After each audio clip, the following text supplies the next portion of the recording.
Metabolism TV में आपका स्वागत है। मेटाबॉलिज्म और स्वास्थ्य के बारे में सही जानकारी। मिर्गी का नियंत्रण।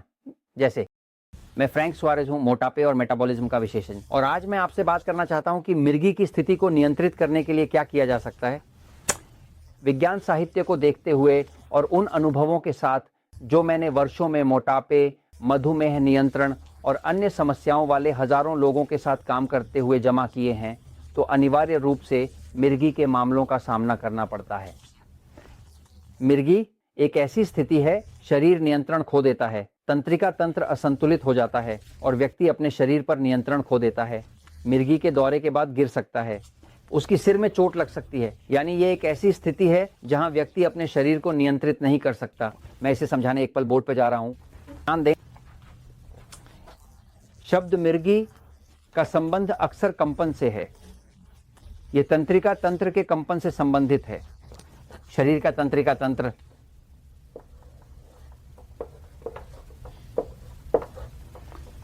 इसे जैसे तंत्रिका तंत्र कहा जाता है, केंद्रीय तंत्रिका तंत्र। जो केंद्रीय स्वायत्त तंत्रिका तंत्र है, जो मस्तिष्क के पीछे है, वह शरीर को नियंत्रित करता है। दोनों तरफ देखते हुए, एक तरफ निष्क्रिय जैसे और सक्रिय पक्ष को देख रहे हैं। ये शरीर के दो हिस्से हैं। ये निष्क्रिय पक्ष, जैसा कि मैंने पहले ही कहा, ये ब्रेक की तरह है। ये आंदोलनों के लिए है और ये सक्रियता पक्ष भी है। मैं इसे एक्सेलरेटर के बराबर मानता हूं। ये रुकने से संबंधित है जैसे, और इसका संबंध है हिलने से। अब जब किसी व्यक्ति को मिर्गी होती है तो जो होता है वह यह है कि अनैच्छिक आंदोलनों की शुरुआत होती है, जहां व्यक्ति का शरीर कांपने लगता है और वह अपने शरीर पर नियंत्रण खो देता है। जो देखा गया है वह यह है कि जो पक्ष अधिक प्रभावित होता है, यह सक्रिय पक्ष है।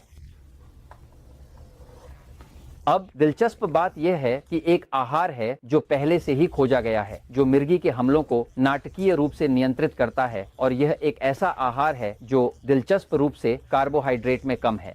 तो जो मूल रूप से खोजा गया है वह यह है कि मिर्गी के लिए वास्तव में कोई बहुत अच्छे दवाइयां नहीं है। ऐसी कोई दवाई नहीं है। जो सबसे अधिक देखा गया है, सबसे स्थायी सुधार आहार में बदलाव के माध्यम से हासिल किए गए हैं। वास्तव में एक आहार है जिसे कीटोजेनिक आहार कहा जाता है। कीटोजेनिक आहार एक ऐसा आहार है जहां मूल रूप से कीटो का मतलब केटोन से है। केटोन वास्तव में वे घटक हैं जो वसा के टूटने पर बनते हैं। वसा के छोटे छोटे कणों में वसा केटोन में टूट जाती है। जब कोई व्यक्ति मिर्गी को नियंत्रित करना ही चाहता है, आवश्यकताओं एक कीटोजेनिक आहार के साथ प्रयास करना चाहिए। वास्तव में यहां सही तरीके से इसे सेटोजेनिक कहा जाएगा, अंग्रेजी में इसे केटोजेन कहा जाता है। यहां प्यूर्तो रिको में हम स्पैंग्लिश बोलते हैं। लेकिन कीटोजेनिक आहार एक ऐसा आहार है जहां मूल रूप से उन कीटोन्स मस्तिष्क के लिए भोजन काम करते हैं। क्या होता है? पूरा केंद्रीय तंत्रिका तंत्र मस्तिष्क से संचालित होता है और यहाँ केंद्रीय तंत्रिका तंत्र के पीछे का हिस्सा है। लेकिन क्या होता है, उसे ईंधन की आवश्यकता होती है। शरीर में ईंधन का सबसे बड़ा उपभोक्ता हमेशा मस्तिष्क ही होता है, ताकि उसे यह पता चल सके कि क्या हो रहा है। खोपड़ी आवश्यकता है।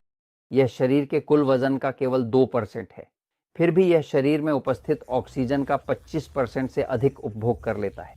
क्या इसका मतलब यह है कि जो यहाँ ऊपर है, जो शरीर का कमांड सेंटर है, वह सबसे अधिक ऊर्जा का उपभोग करता है?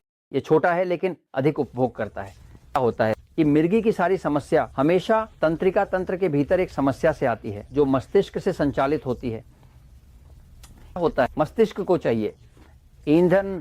मस्तिष्क का सामान्य ईंधन क्या है? तो ये ग्लूकोज है।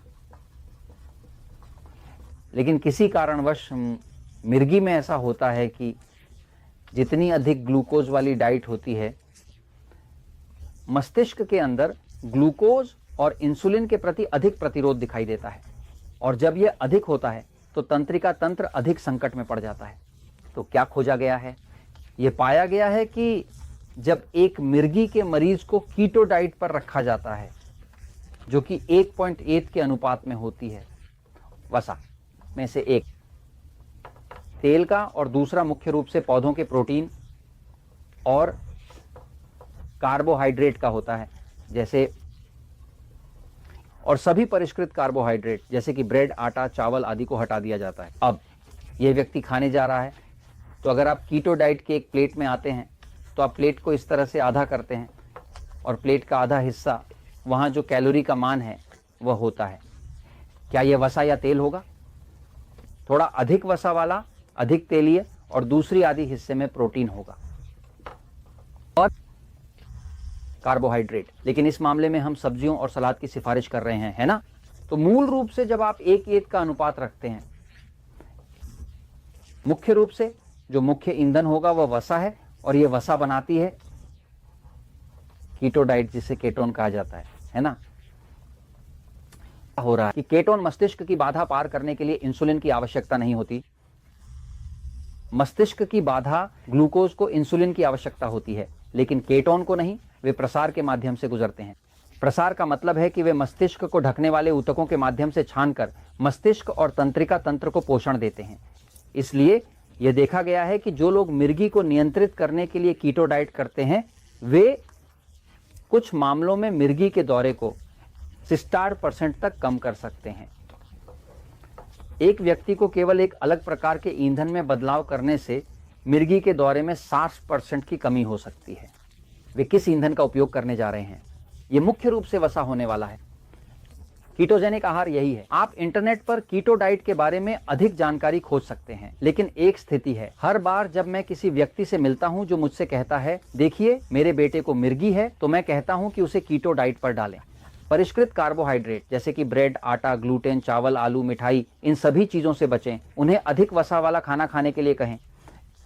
अधिक स्वस्थ वसा, जैतून का तेल, नारियल का तेल, वास्तव में नारियल का तेल उन लोगों के लिए बहुत अच्छा है। यह मिर्गी के लिए, क्योंकि यह एक प्रकार का तेल है जो मध्यम श्रृंखला ट्राइग्लिसराइड्स है, जो मस्तिष्क में प्रवेश करता है और कोशिकाओं को पोषण देता है और एक स्थिर ऊर्जा स्थापित करता है। तो मैं ये आपको सिफारिश करता हूं, क्योंकि सच हमेशा जीतता है।